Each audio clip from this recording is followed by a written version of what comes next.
Good evening. Welcome to the Board of Commissioners meeting. We will have a prayer by our County Manager, Murray Waldrop, followed by the pledge led by Commissioner Martin. All right, let us pray. Lord, we want to thank you for the rain you've been sending our way that we needed to replenish the earth. Lord, we thank you for the freedoms that we've celebrated recently and the freedoms we see people that we take for granted here that people around the world long for. Lord, thank you for the responsibility you've given us to govern ourselves. Pray that we will use it and wisely, and that all the decisions made here will be done for your honor and your glory. We ask for your blessing on this board and blessing on our community. Ask this in Christ's name. Amen. Amen. Everybody would please stand, face the flag. Allegiance to the flag of the United States of America and to the republic for which it stands, one nation, under God, indivisible, with liberty and justice for all.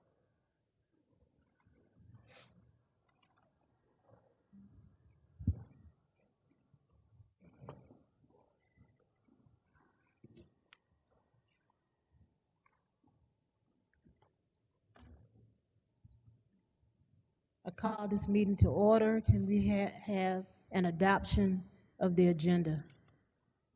Madam Chairman, I'll make a motion to adopt the agenda as stated. Second.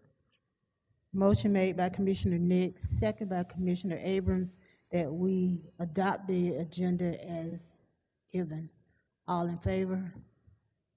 Ayes have it. Next item, approval of minutes of the meetings on June 8th, 9th, and 30th. Mr. Chairman, I'd like to make a motion to, if there are no other corrections, to approve the minutes for June 8th, 9th, and 30th. Is there a second? Madam Chair, I'll second it. Motion made by Commissioner Abrams, second by Commissioner Nix, that we approve the minutes of the meeting on June 8th, June 9th, and June 30th. All in favor? Unanimous. Now we will have an introduction to our board by our new hospital administrator, Mike Hester. Yeah, Mr. Hester, come on down. Let me introduce you to the Board of Commissioners, and then if you wanted to say a few words. We got a mic over there at the stand, but this is Mike Hester. He is the new CEO at Burke Medical Center. Yeah. All right. And if you've got a few words to say, introduce yourself to us, and we'd like you to be on the mic. That way, you're kind of introduced to the community as well.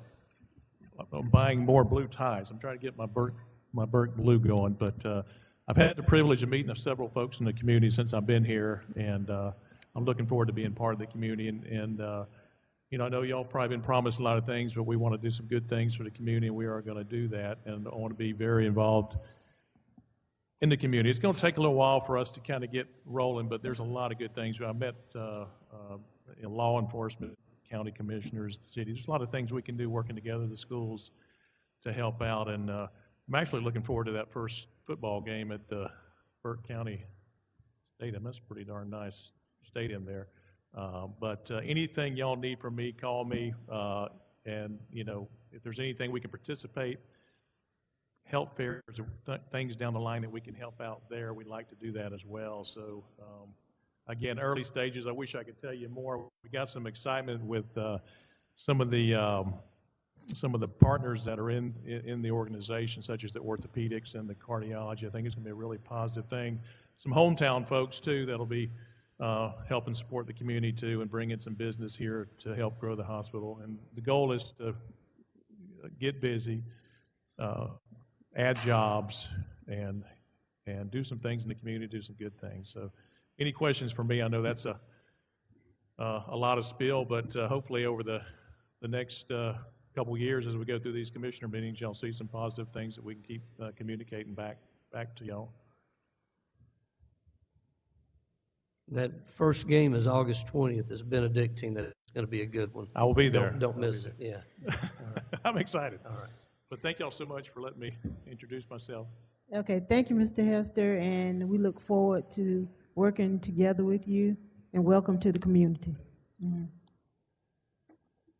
Now we will have Sean Kirkland and Xavier Wimberly come forward. They're presenting a certificate of appreciation on behalf of the Masonic Lodge.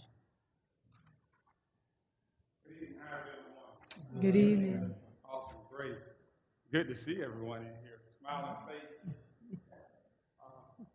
To the chair, to the commissioners, to MERS, that area over there, and everyone else. It's a blessing to be here this evening. It's a blessing to be alive. Let me just Yes. start off by saying that. Because over the past 17, 18 months, we've been going through the world as a whole with this pandemic, coronavirus, whatever it is. But nevertheless, God is in control of all our lives. But that's not why we're here. We're here today to present our appreciation to one of our commissioners and Sergeant Derwin Butler. Our commission chair, Terry Lodge Kelly, and Sergeant Butler, they came out a few weeks ago as we hosted a Golden Harvest food bank and participated in giving out food and supporting the community. And we appreciate them for their generosity, for their time, and just coming out. And unfortunately, Sergeant Butler is not here this evening. He's in Savannah and a training to help better our community, so we appreciate that. But this certificate reads in both the same.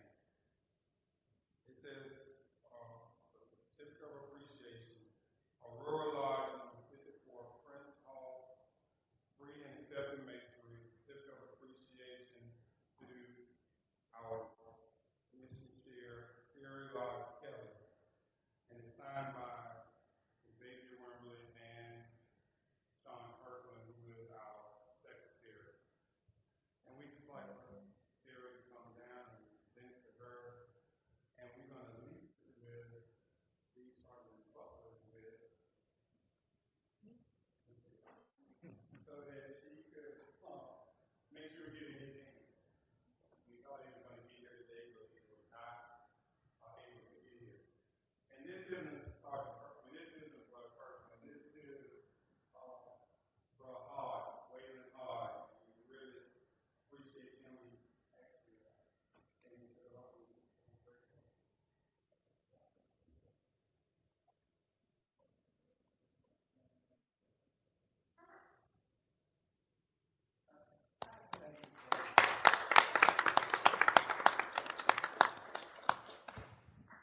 When I asked Xavier, because he said, let me call Merv, I want to get on the agenda. So he was approaching the time period. I said, Xavier, did you call? I said, what is it concerning anyway? And then he said, oh, nothing, just appreciation. I said, okay, well, I didn't think it was me, but thank you. And I love participating in the community, so it works out for me. It's just normal duties. Thank you. Thank you, everyone.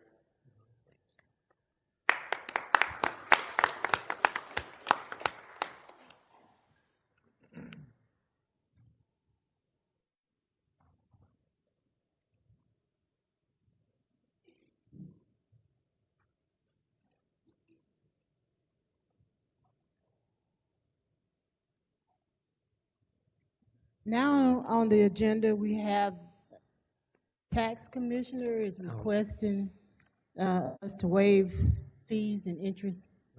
The tax commissioner was not able to be here tonight. Ms. Jackson's asked me to present this request to the board.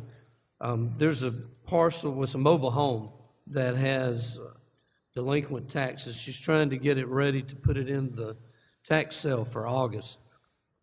On that parcel, there's almost as much owed in penalty and interest as the taxes on it.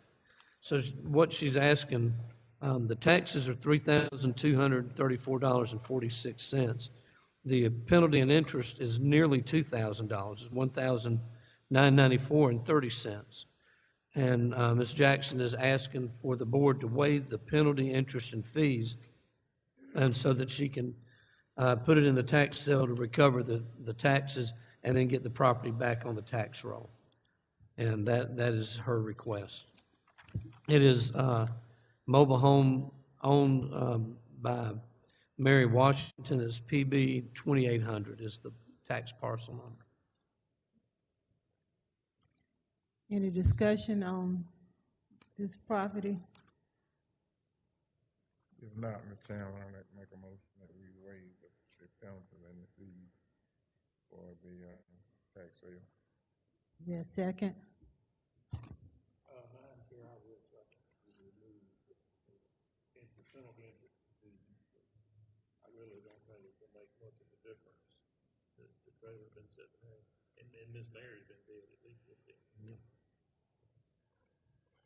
Okay, we'll see if this will help. Motion made by Commissioner Abrams, second by Commissioner Nix, that we accept the request to waive the penalty and interest on the past due tax bill. All in favor? Unanimous, ayes have it. Item number 6, Sheriff Williams requests to reclassify position. The sheriff is not here. He has submitted a revised request that I had put on the dais for the board. At his request, he's asking to change one position, the major position in the sheriff's budget, to a budget analyst.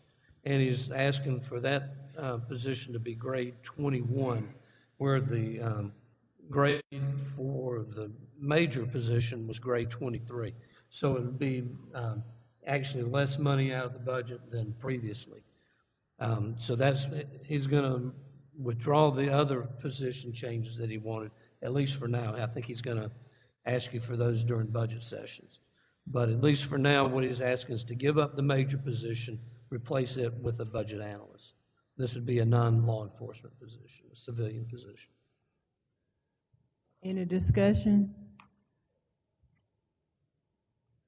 Madam Chairman, I'll make a motion that we accept the proposal to change the major position to a budget analyst position, 2 grade levels less.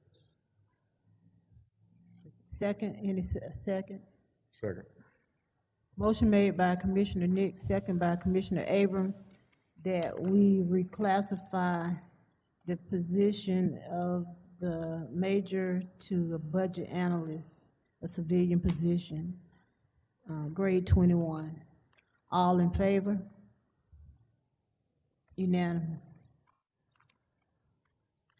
Receive proposals for supplemental employee insurance program.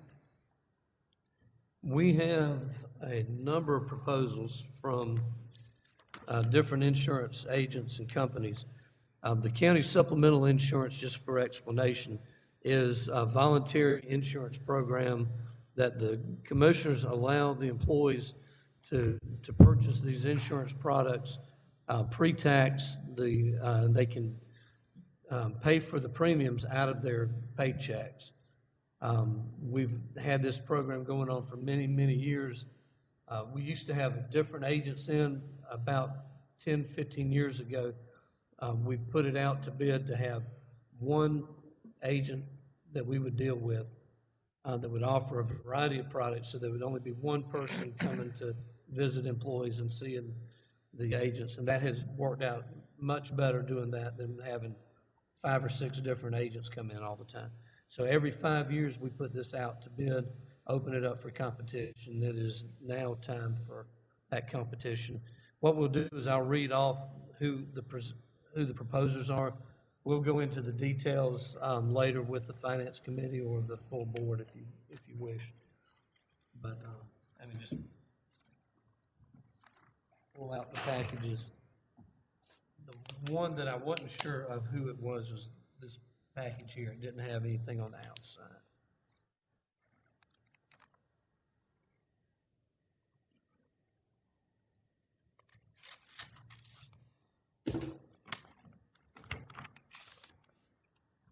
All right, this proposal's from Story and Associates here in Waynesboro, and we will keep them together. The other proposers, try to read it so it gets on the mic. Partners Benefit Group out of Tifton, Georgia.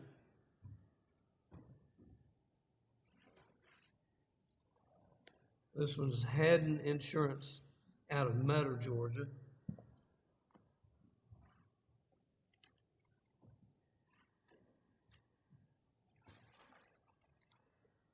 This one's Doug Lively, independent agent out of Hepzibah, Georgia.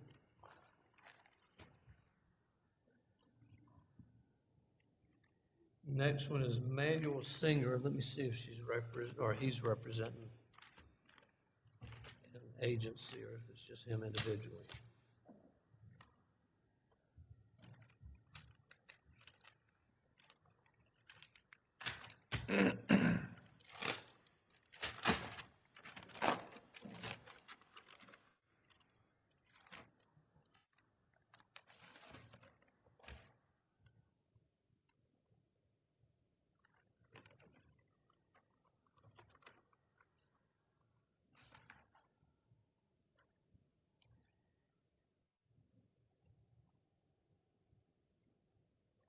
No, it doesn't give much detail.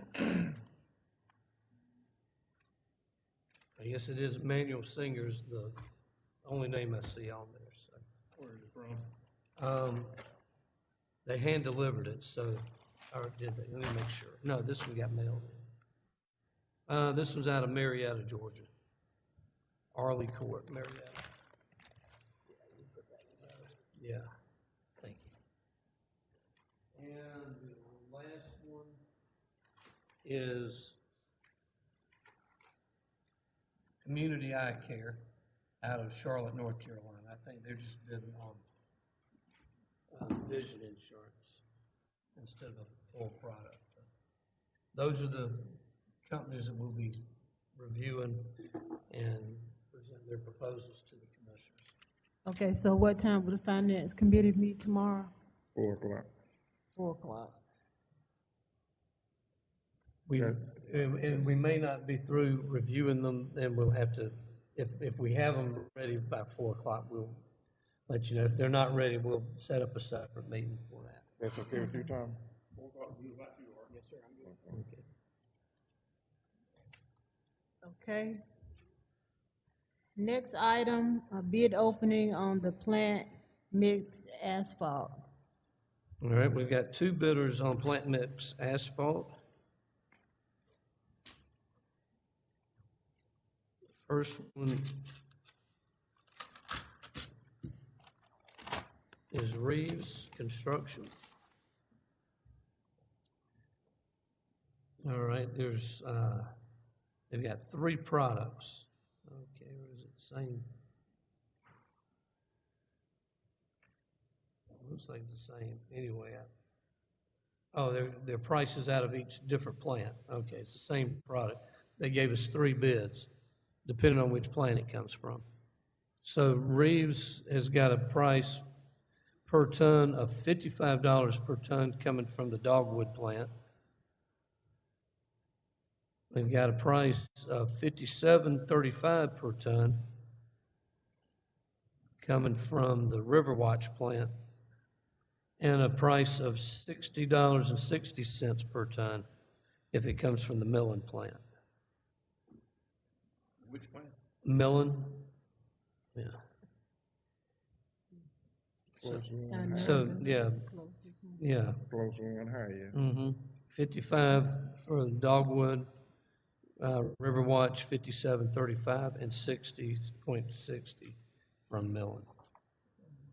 Okay. Let's leave that there. Is that it, Mayor? And we got one more bid. The second one is from E.R. Snell Construction.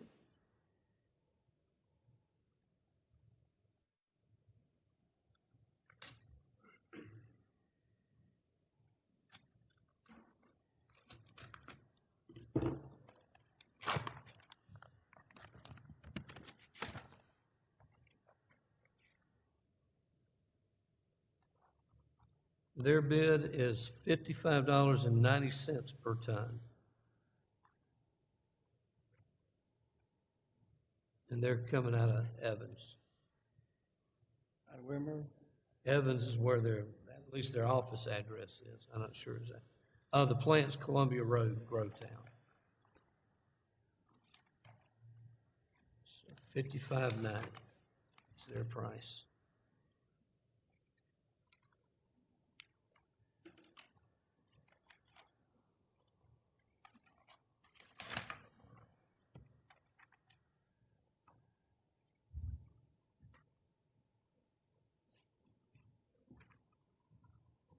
And that's all the bids that we've got. Okay.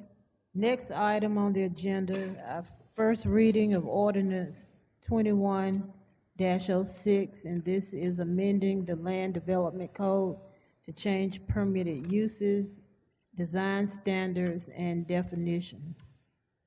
Right, this one ordinance has 9 different sections, which means there are 9 different issues or changes in the ordinance. Or the first section of change is the definition section.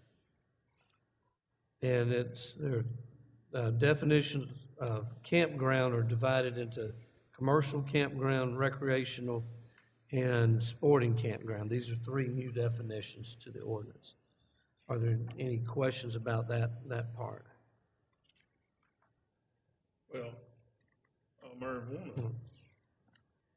remove all time limits here Okay, on commercial and recreational, and remove sporting entirely. okay, And once you remove the time limits, the only difference between recreational and sporting is no difference other than the 49 or less and the 15 or less campsites. that's right. So change the wording in the definition to eliminate the 60-day, Yeah, like for Time. commercial, larger parks of 50 or more, period, and then these parks are allowed by right in commercial zones and additional use in AG1.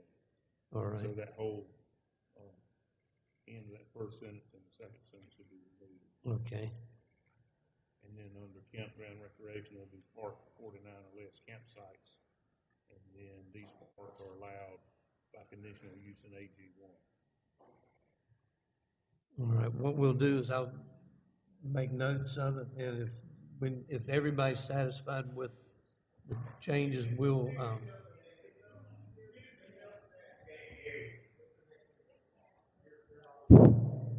okay, All right, so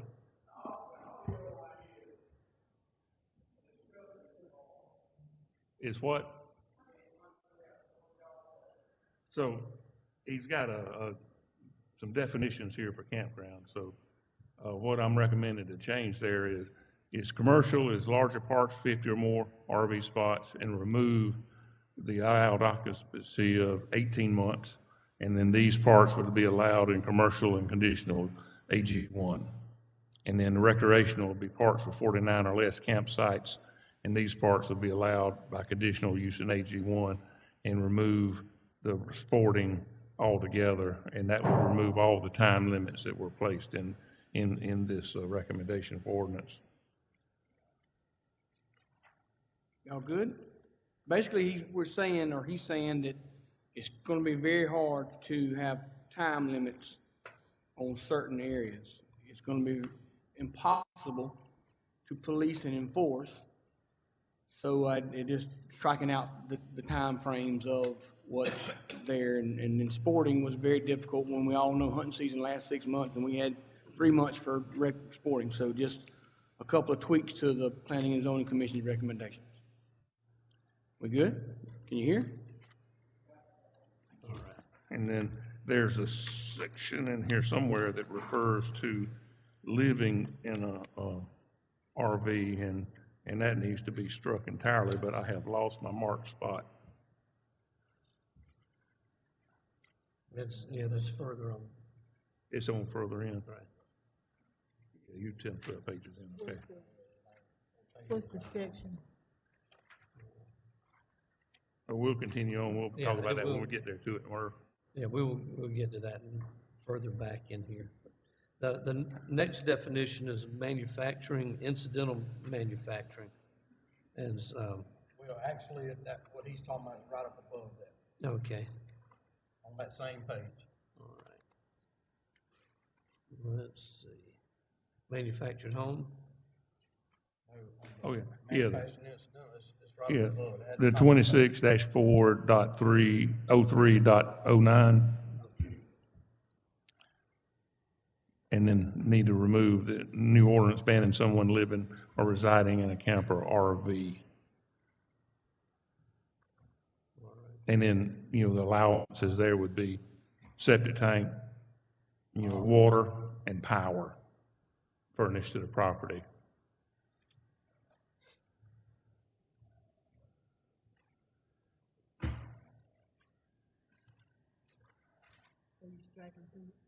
So you're striking through line 1.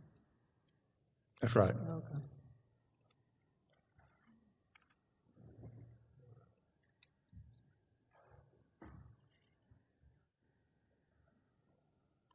And the section B2, the section B needs to be removed with the time exceeding 28 days for residents or 60 calendar days.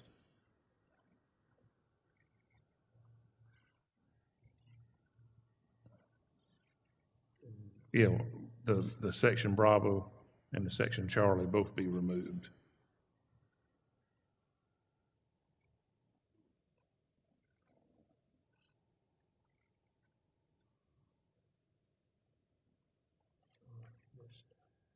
Scott, you got, the board's going down using your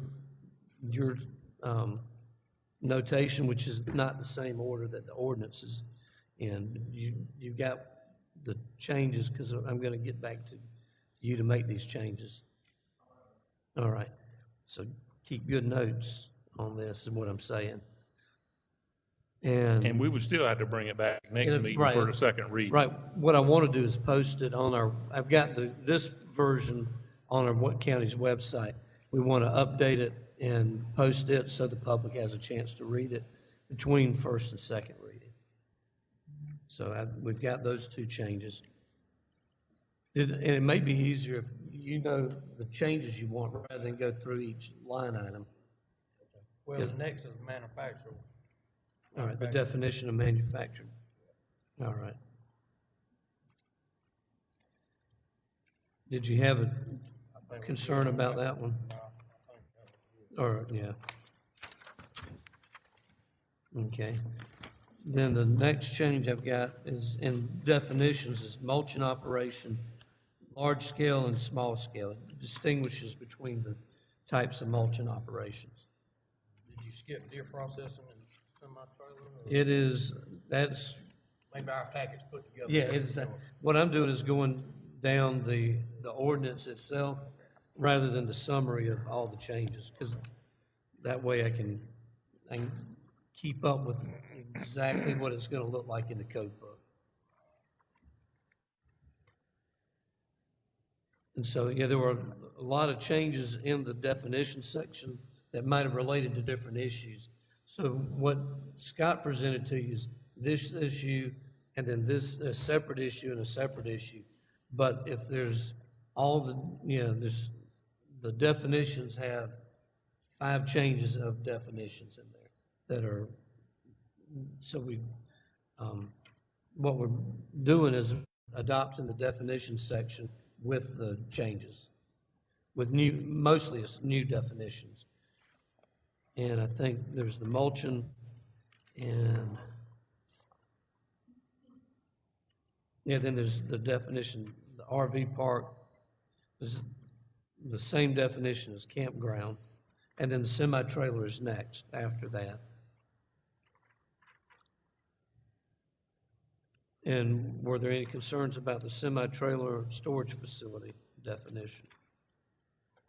And I can read it if you had a. All right. So when you bring this back, is it gonna be, we having the same order that you? Right, you'll have the have- order of the ordinance itself of, and the first section is amending definitions. And so we'll have the changes in the definitions. And then the second section is dealing with the land use tables. Okay, I'm just saying, we just all need to look at one. Yes, instead that would of be helpful, yeah. It's confusing going back and forth from one Right. package to another package. It is. I got a change on the land use table, or when you get to it. Okay. And the package you got has got a summary, which is, about 20 pages of summary. And then it's got the ordinance behind that. So we'll present you the, next time, just the ordinance as you amend it tonight. So, yeah, that's all the definitions. So the next change would be in the section dealing with land use table. And so you had some concerns, I think. Yeah, on the land use table, the outdoor activity uses, Okay. including outdoor amusement, and then outdoor amusement uses. They had, conditional use in R1, we just wanna leave them out of R1 altogether, Okay. out of residential. Y'all understand, this would mean that outdoor activities would, and activity uses, outdoor amusements would be allowed as, in the A1 district as a, subject to site design, and also in the commercial district, and in I-1 and I-2. I think that would cover which areas, but not in the residential district. Okay. All right, were there any other changes in the land use tables? I think everything else looks pretty good on All right, we would eliminate the sporting campgrounds section because we're gonna take it out altogether. And then it allows commercial campgrounds and recreation campgrounds in agriculture by conditional use. So everybody's fine with that. And incidental manufacturing, you're fine with the conditional use. And then semi-trailers as a permitted use in industrial, I-1 and I-2. So that dealt with the table. All right, the next section deals with standards for commercial campgrounds. And it spelled out commercial campgrounds and recreational campgrounds, their standards. And see if there's time limits in this section. Scott, you may want to come on down close so I can ask you questions.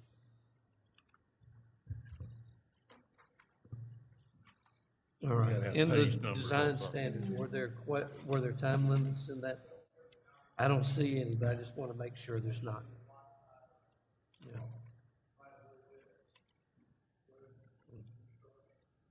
So the only change then here would be to eliminate the standards for sporting campgrounds, because And the time limits on the other two. right, and the time limits in the other section, right? So in dealing with campgrounds, you got a definition section that touches campgrounds.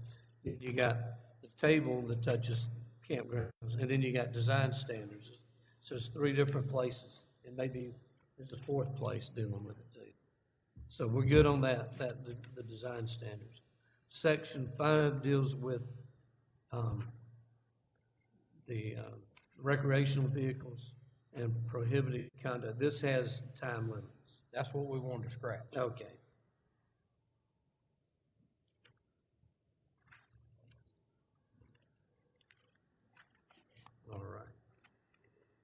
Is there any part of that that we need to keep? I don't see that we do, but Scott, you got any comment on that one?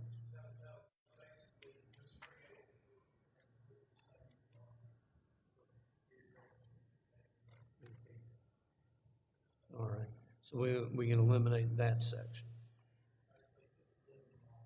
Okay. So section 6 is dealing with incidental manufacturing and provides some standards for incidental manufacturing uses and setbacks. I think everybody's all right with that. Section 7 deals with deer processing facilities and sets some design standards for those facilities.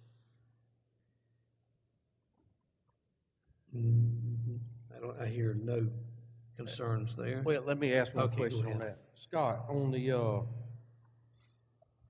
the storage of the carcasses on the deer processor, is that 72 hours something that needs to be reduced for the smell and where they're at, or?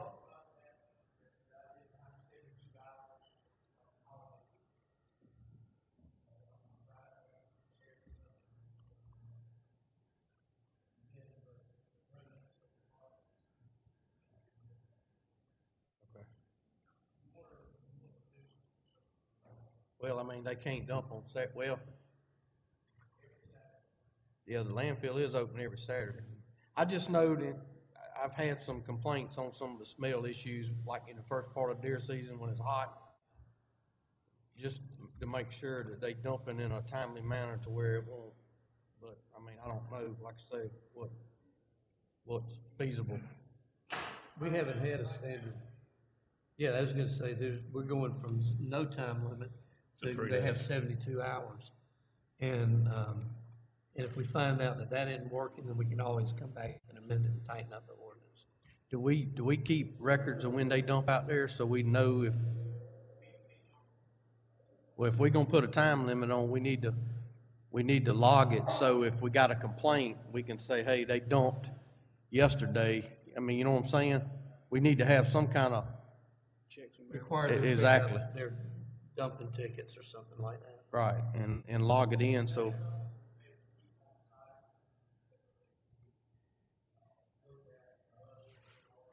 Right.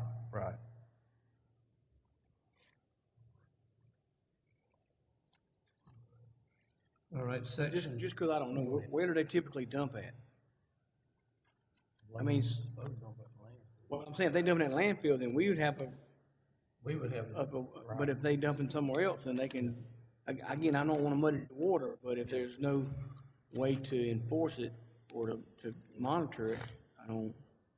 They're supposed to be dumping at an approved site. Right.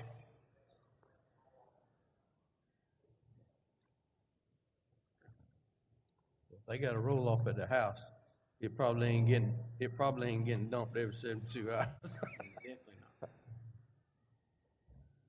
But that's where we want it to be dumped every 72 hours, because that's becoming a problem to the neighbors. Right. So we have to document it, have the burden to be on them to prove that they dump it every 72 hours. Am I right on that? Or, okay, I want to make sure I was.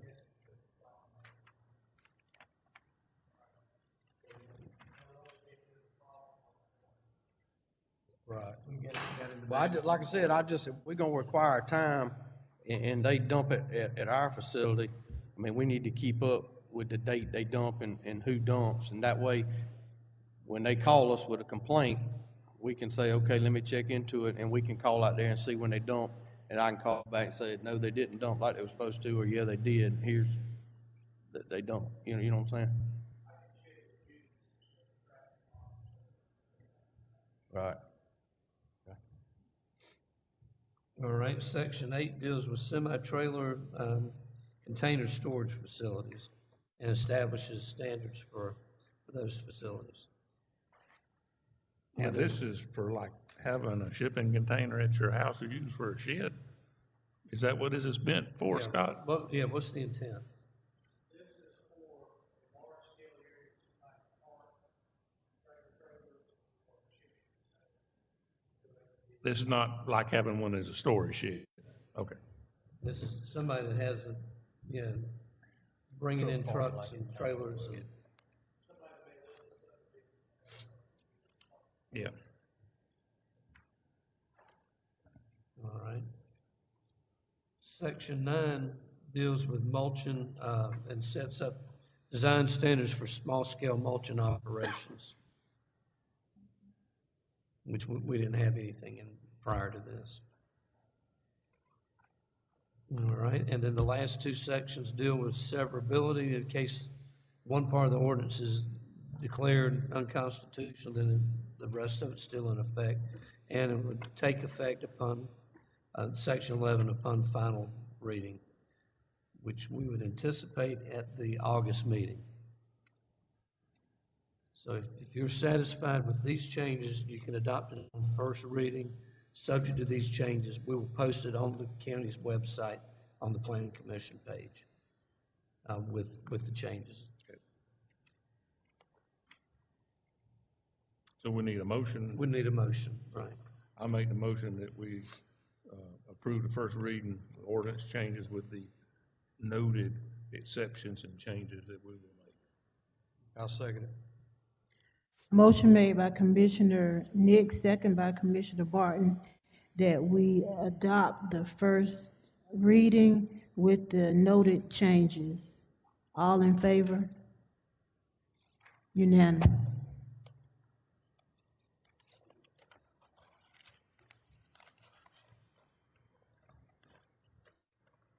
But I'm getting a lot of feedback. I don't know if you can turn it down a little. Next item, first reading of ordinance 21-07,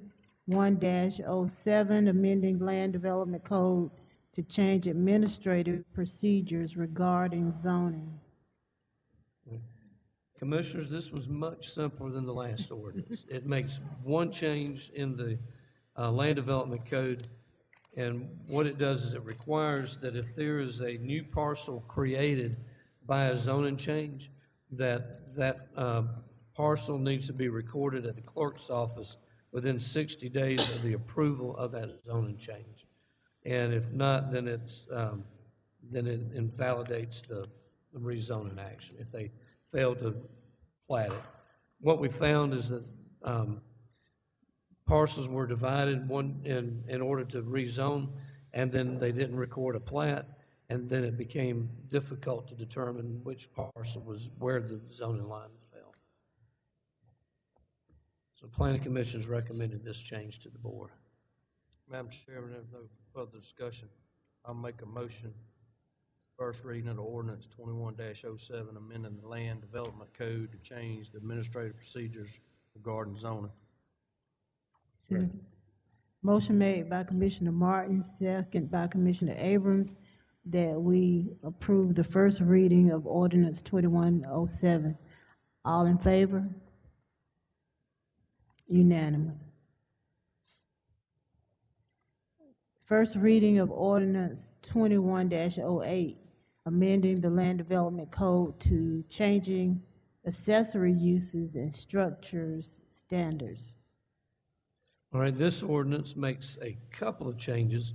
One, it provides that accessory structures can be located in the front yard of an A1 district as long as the property, the parcel is 10 acres or larger. And what we've had is there was some concern somebody wanted to build a garage or a shop.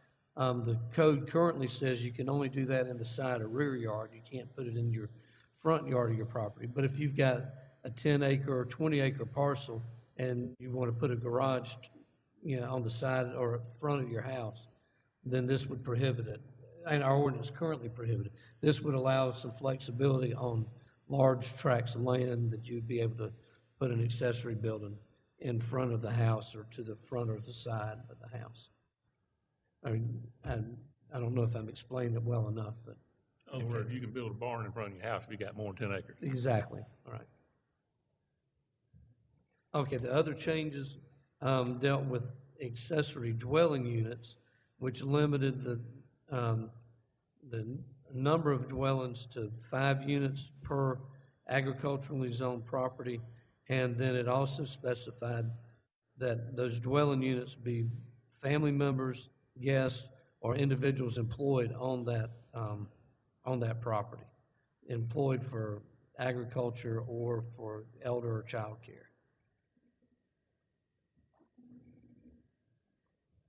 Let's see if I, and the second one, the last change was the accessory dwelling would be located only within the side or rear yard, except that it could be in the front if it was, you had 10 acres, the same as the accessory dwelling on the other section. Or the accessory building. You could do an accessory dwelling if you had more than 10 acres, and it could be in the front property, front of your house, and didn't have to be limited to the side or rear of the house. Did I explain that, Scott? All right. Okay. So those are the 3 changes that are related to, and that are in Ordinance 2108, and they all deal with accessory buildings. Madam Chair, I make the motion that we approve the first reading of ordinance 21-08. Second. Second.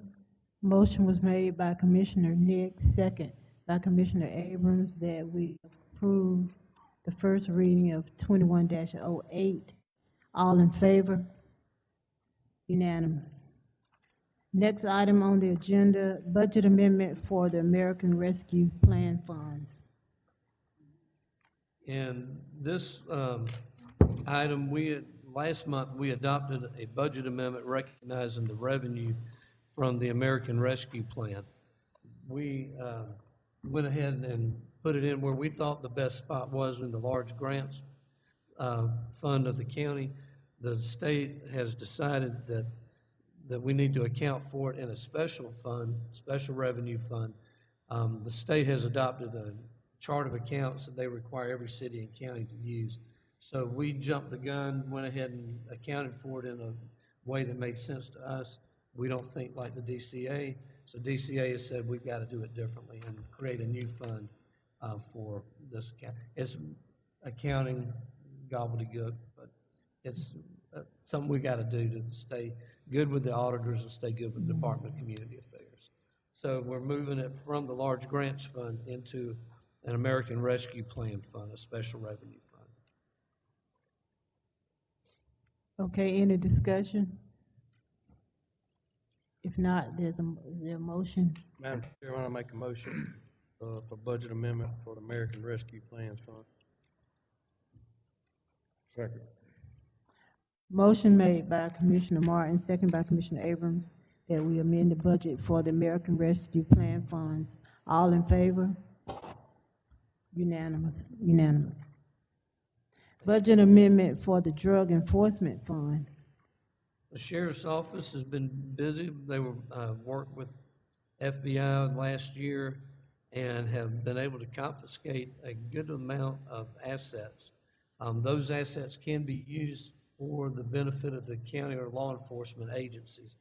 So the way to account for that, to make sure the Sheriff's Office has use of it, is to recognize that additional revenue to the drug fund and then appropriate it for equipment for law enforcement in the drug fund. That amount is $45,160, that additional revenue that's coming to drug fund from federal confiscated assets. Is there a motion? I make a motion that we amend the budget of drug enforcement from the. I'll second. Motion made by Commissioner Abrams, second by Commissioner Martin, that we approve the amendment of the budget for drug enforcement funds. All in favor? Unanimous. Authorized application for ARPA funding for the airport. All right, as part of the American Rescue Plan, the FAA received funding through through that program, and they're making it available to airports, general aviation airports throughout the country. They've, are using the Georgia DOT as their agency to administer the funds. Burke County is qualified to receive $22,000 through that we would need to use for operating costs, not for capital or acquisition of property, which was an area we would like to use it for. Nonetheless, we've got some operating expenses, and that will cover our operating expenses for the year. So what we need to do is, in order to access that $22,000, is authorize staff to apply for the funds, and then our airport consultants provided us a resolution that's I put on your desk this evening. The resolution would authorize us to apply for the funds and execute the agreement when we get it from the DOT, to execute the contract, rather than have to come back to the board to do a contract for the $22,000. Does that make sense? So what we're asking for is to adopt a resolution that authorizes us to apply for the funds and then to execute the agreement when we get it back from DOT. Okay. Madam Chair, I make a motion that we approve the application for the funds and the necessary budget to make it, to execute the contract. Second. Motion made by Commissioner Nick, second by Commissioner Abrams, that we approve the authorization for the application for the funding for the airport. All in favor? Unanimous. Yes, sir. Yes, sir. Unfortunately, that is me, as one of my many hats. And yeah, I'm listed as airport manager.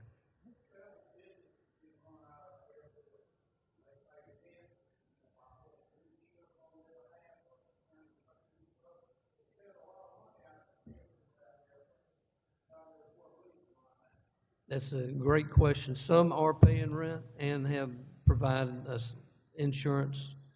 I'd love to go over that with you in detail and who's doing what, and I'd be glad to meet with you. Mr. James, what little knowledge I've, in the last few months, hopefully moving forward with this federal money, it's not, I mean, yes, it's taxpayers' money, so I'm not going to go there, but hopefully moving forward, those problems will be resolved.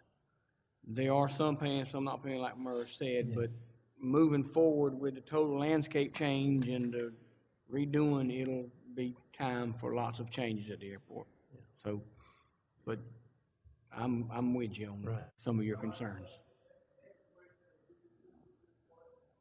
Yeah. Well, I do think that our airport manager has all those details. If I don't have the answers, I'll find them for you. And we can turn that airport into an asset where it has been a liability for us, and we need to do that. It can make money and pay for itself, but we got to make sure that happens. Yeah. Okay, thank you, Mr. Morris.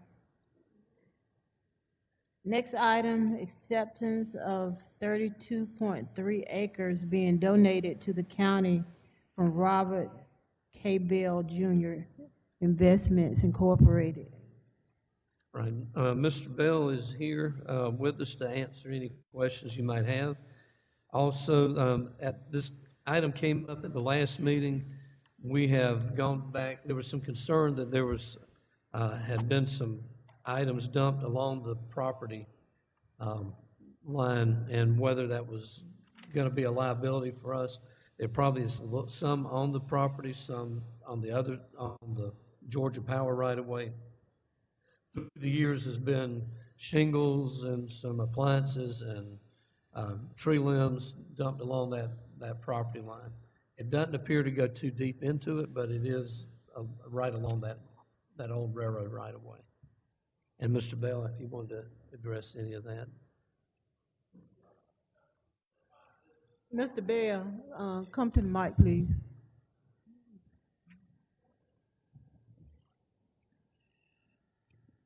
My name's Robbie Bell. I'm from Statesboro. I went out and visited the property before coming to the meeting this evening, and the old railroad bed is actually like a 100-foot right-of-way that goes through there. And that property was purchased by Atlanta Gas Light back in the 60s. It's about a 40-mile section, and they actually have fee simple title to that property. So it's not a right-of-way. It is a right-of-way for their power, but they own that entire 100-foot section. And on the left side of that railroad bed, where the majority of the debris is on their property. Matter of fact, they've got the entire 100 feet cleared, and that's where the debris is in the cleared area. It's not in the wooded area. Now, I did not walk all through this property, not to say there may not be something there, but I think what y'all have been out and seen is on the Georgia Power right-of-way. So it will be their responsibility to clean it up. You had this property surveyed recently. I did, yes. I had Jim Anderson out of Statesboro survey it, and when I did the title work on it, we found the deed from Atlanta Gas Light and have spoken with Brad White, who is their land acquisition person, and verified. When you look on the tax assessor's website, it's actually a little bit erroneous because it shows the whole, I think, 171 acres, and it includes that area.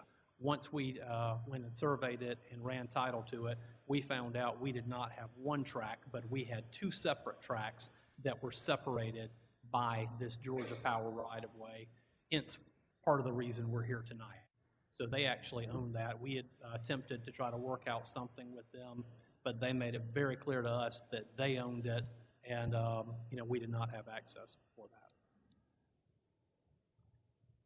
I guess you just kind of touched base on some of it, but I mean, the obvious question is, if you own 32 acres of land, why do you not want it? Why do you want to give it to the county? I mean, it's normally it's a concern. Yeah, I'm taking a tax deduction on it. Okay. Yeah. It's over on Clark Place Road. It adjoins the landfill. Yeah. I figured it's more valuable to the county than it is to me, and so hence my appraisal reflects that. It could be an additional buffer to the, on the landfill. I suspect, just from going out there, if the tree line is the property line, Yes. a lot of the debris is in that ditch area in the open. There's some that's going to be on the tree line. That is correct. I'm sure there might be a little that goes over, but the vast majority, 95+% of it, would be in that area on the bank going down there. Some of it's up at the top of the bank, right there along the road that you drive, and some of it's right there at the bottom. But there are metal fence posts out along there where the surveyor flagged it if y'all want to go out and look at them. And we've had the survey recorded. We've already sold the other portion of the property. We sold it a few months ago. Any more questions for Mr. Bell? Madam Chair, may I ask a question? What did Georgia Gas Light again do with this property? They bought it from the railroad back in the 60s. But what did they do with the property? It's power lines. I'm sorry? Their power lines are on this property.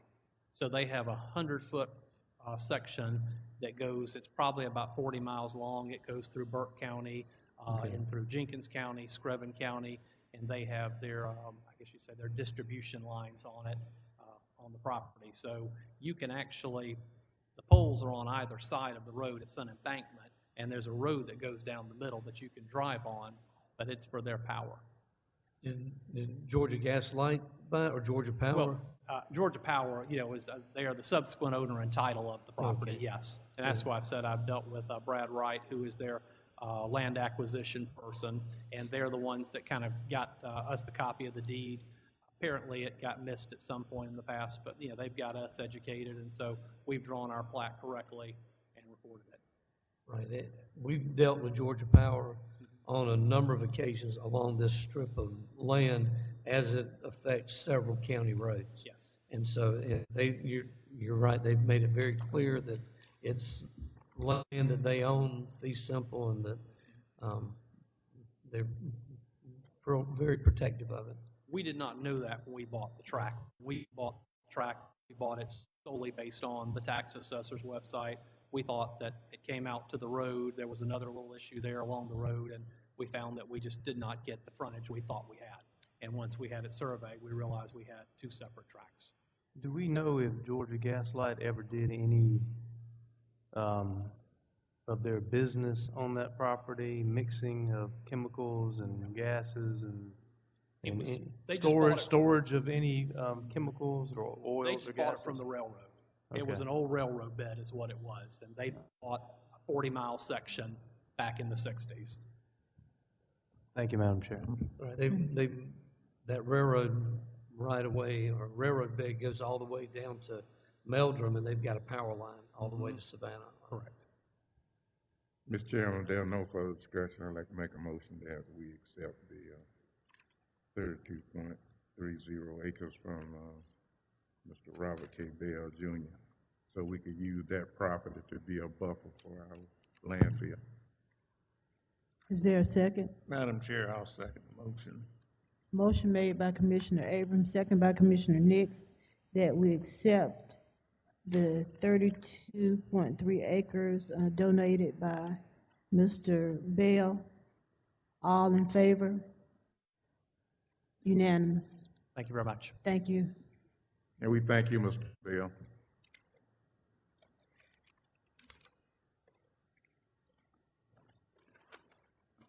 Okay, next item, appointment to fill vacancy on the Planning Commission.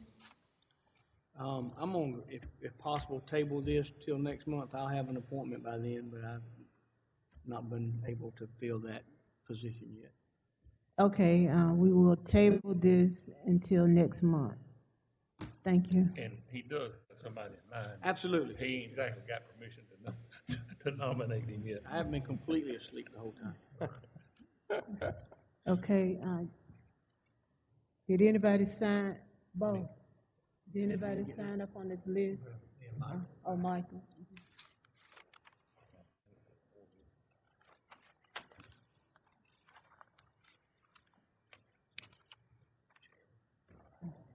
Thank you.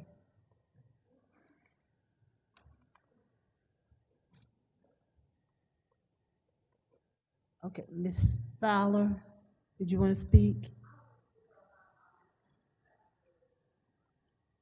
Okay.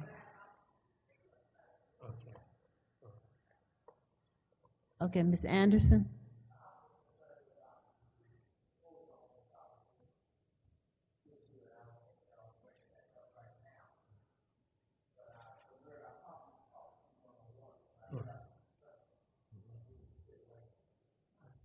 I'll be glad to talk to you. And we do have a work session on solid waste, the July 27th at 4 o'clock. Right. It's 4:30, isn't it? It may be, I thought it was It's 4:30. 4:30? Okay. Here. And we'll have it here in this room. We'll be able to do presentations on it.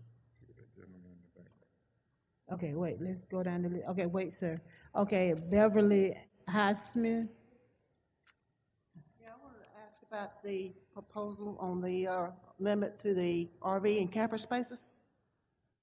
Right. The board just made changes to that ordinance to eliminate the time limits on RVs and camper spaces. That's all I need to know then. That's what I thought. We will have that ordinance posted. It may not get done tomorrow, but it will be in the next day or two. We'll get those. Same time limits as the bigger RV parks? Yeah, there would be. Removed all time limits. Yeah. Huh? Removed all the time limits. Room all the time limits? Right. Okay, thank you, ma'am.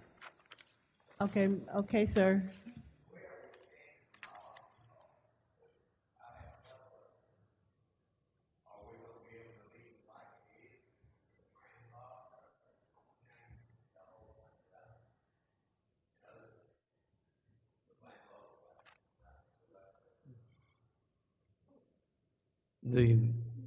Any existing park would be grandfathered in as a park, and so those standards would be.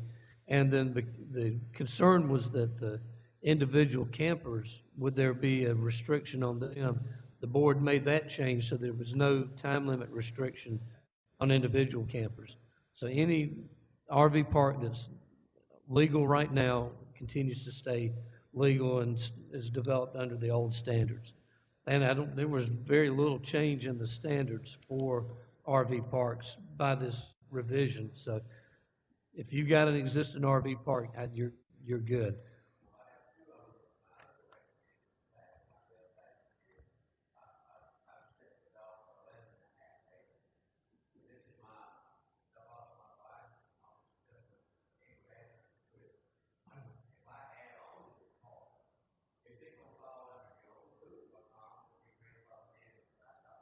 You need to talk to Scott, who's sitting right beside you. Take him your plans and y'all go over it. And, but I think the new rules will probably apply to the new section, but, yeah. But all it's right. not that different. But, yeah, there's very little difference. Scott will work with you on going over your plans, making sure he'll help you figure out what'll work. All right, good. Okay, yes. I wanted to ask the board to go in executive session to update you on the purchase of real estate we had talked about last month. Well, Molly is here and Michael is Yeah, you here. got some Let's see if we got some reports from them before we do that. Molly? Is that a no? Well, No. you're giving them an opportunity since they're here. Molly might be bringing us 1,000 jobs. We're working on it. We are working on it. Well, I wanted to start off just to thank you all for your support with the grading project as well as the road department. As many of you know, wetlands mitigation can be a nightmare for projects or something that they just completely don't want to do. So it changes our site from, on the Raymond track, what once was somewhat Swiss cheese with wetlands. They would have to go through mitigation and a lot of the park to be able to develop one portion of it. That's time, money, and risk. Usually they don't want to take that on if there's another site that's competitive. So this allows us, hopefully forever for the life of the site, for them now to be uplands. So that is a big advantage for us when we're marketing the site. We greatly appreciate your support on that. We couldn't have done it without your support. And we are still celebrating the EDA grant. So we're very excited to have that. And just to quickly clarify, that grant is not just for industries. It is to benefit the capacity as well as give an additional reliable source of water for the entire community. So it's a big win for us. It's been about 1.5 years in the works, so we're still celebrating. Okay, now you're still celebrating what now? I didn't get Yes, that. the $1.5 million for the EDA grant that we received recently, it's going through the city of Waynesboro because they are the ones who manage the infrastructure. But that has been a hard-fought battle for us to get this grant. It's very competitive, and we're continuing to go through hopefully other free funding sources for us to have infrastructure improvements. And again, it increases the water capacity for the whole community and provides one additional very necessary water source for the city. So Okay. that's a grant for, y'all aware of that ever?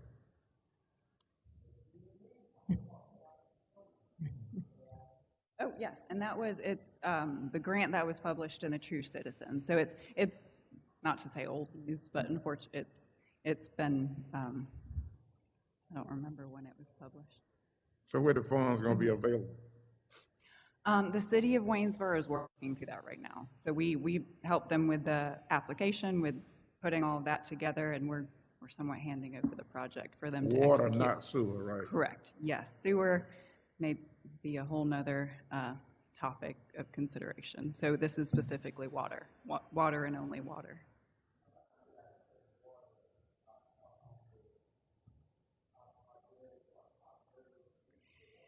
Our industries will benefit from it, but it is something that the entire community needed. Citizens needed another reliable source of water. Correct. It's not at all targeted to an industry. Industries will be a beneficiary of it, but the goal is for the entire community to benefit and, again, have that reliable water source. So that's what we fought for, and that was our main motivation for us. Okay. Any more questions for Marley? Yes, Mr. Barnes.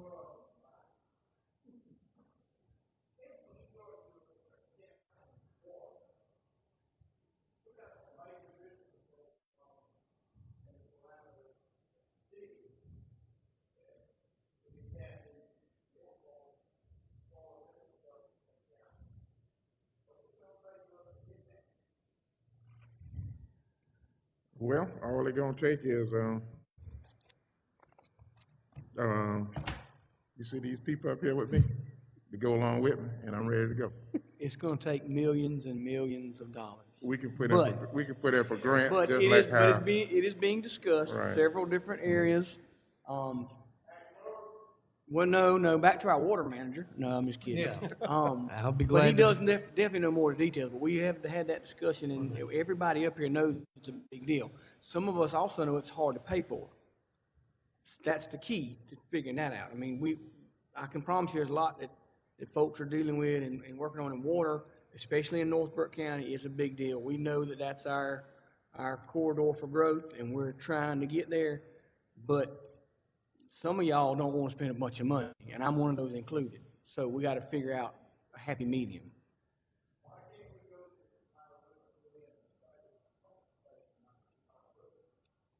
I'm not an engineer, sir. I don't know.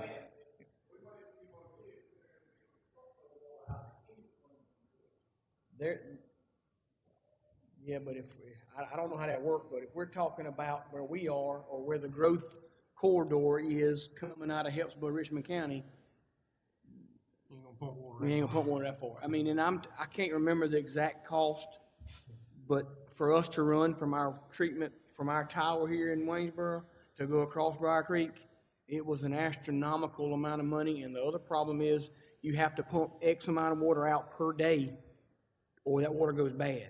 So it's not just like build it and they'll build houses. You know, it's way more complicated than one or two meetings. I mean, again, but it is definitely in the works, and people know that that's what we need to do to make this community grow. And it's probably a long ways off, but it is being looked at several different options. And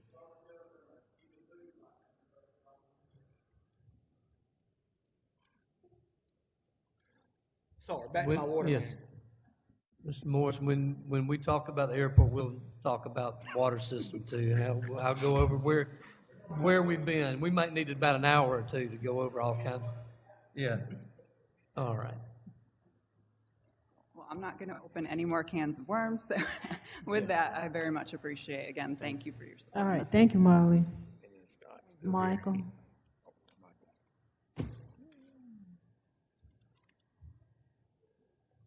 Just briefly, a couple of things. By the way, that particular grant that Molly's speaking of will not pass through the county's coffers. That's the city of Waynesboro. But last month, I mentioned that we were working on the budget, so that the recommended budget has been prepared. Of course, we're waiting on when we get everyone available, to have our first budget work session, which looks like it's going to be in August. But that has been prepared. The presentation's ready. Your notebooks are ready to be filled, so everything's in order for that. Also wanted to report briefly that our scanning software, where we're digitizing our invoices, is functioning. Bo, Daniel, and IT helped us out a lot. Adam and I and staff, it's working. So that was an accomplishment.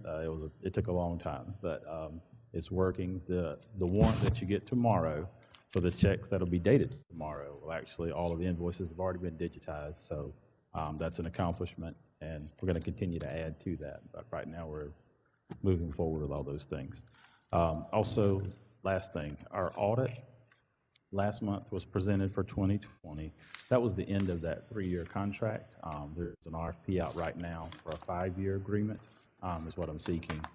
That'll be on your agenda for the August meeting, but we're looking for a 5-year. That's the max that's allowed for in the state of Georgia for an audit, but we'd like to have it so that we've got a long, consistent relationship, and usually that ends up being profitable on both ends. Lowers our costs and helps them as far as their stability. Okay, thank you.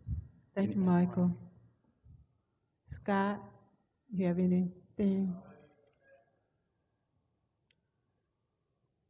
Okay, if not, can we get a motion to go into executive session? One thing I don't think we touched on, there's one particular, and again, for discussion, there's one particular campsite that's in the middle of a sale or rent process that I think the moratorium may be holding up. Scott, may I just correct me if I'm wrong, if we lift the moratorium, there's not an influx of RV parks coming in tomorrow. I would hate for this, we have 30 days left. I would hate for the moratorium to hold up a sale. I don't know that the sale will go through if we lift it, but I don't think that the county should be responsible for stopping that sale. So I would like to suggest that or make a motion that we lift the moratorium on RV parks. Again, there's only 30 days left, and there's only one sale that we know of, and just, no one can do anything in 30 days anyway. I mean, am I kind of correct in saying that?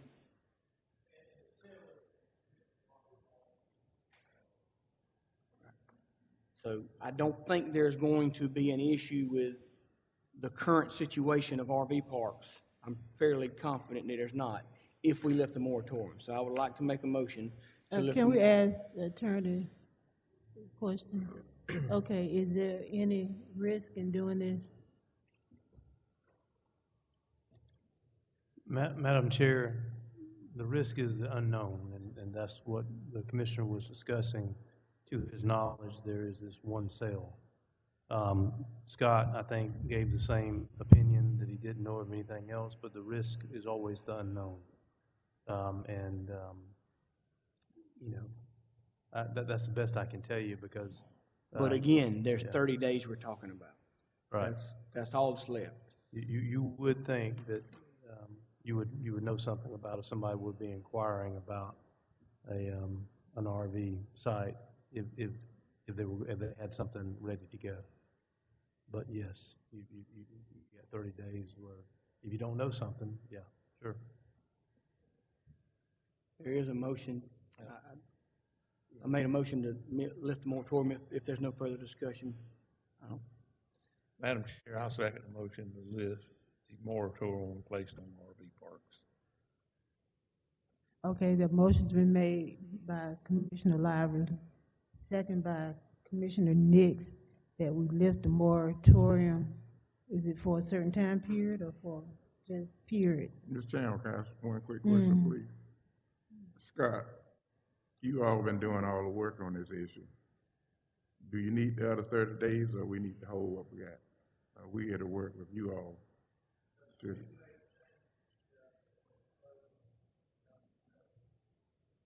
Oh, so it wouldn't be any problem? Okay.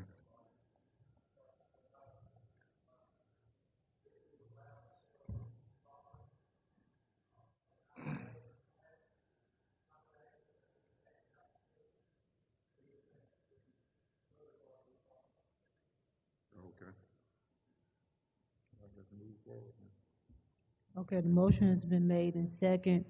All in favor? Unanimous. Any more comments or concerns? If not, can we get a motion to go into executive session? Madam Chairman, I'll make a motion that we go in executive session for the purpose of discussing a real estate transaction. I'll second it. Motion has been made by Commissioner Nix, second by Commissioner Martin. All in favor? Unanimous. Thank you all for coming. And you can stay if you want to. We'll be out.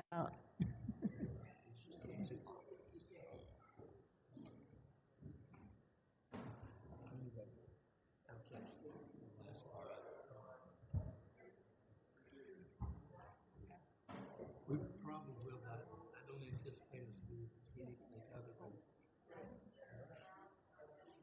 Yeah, you come. Okay, so Probably just yes, until we adjourn. Yeah, I think so. Usually I gotta have cut it off. You will. Yeah, it won't take. it's bold. We all, these things are, the mics off.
to regular session and no actions were, okay. Okay. All in favor? Ayes have it. In real estate matters discussed, no final action was taken on any of those. You'll need a motion from one of your commissioners to allow you to sign an affidavit to that effect. I make a motion, the chair to sign that, Affidavit. affidavit, for what we discussed in the, Motion made by Commissioner Avery, second by Commissioner Martin, that I be allowed to sign an affidavit, and no actions were taken, and Yes, ma'am. all in favor? Unanimous. Adjourn, meeting adjourned. You give this to Catherine?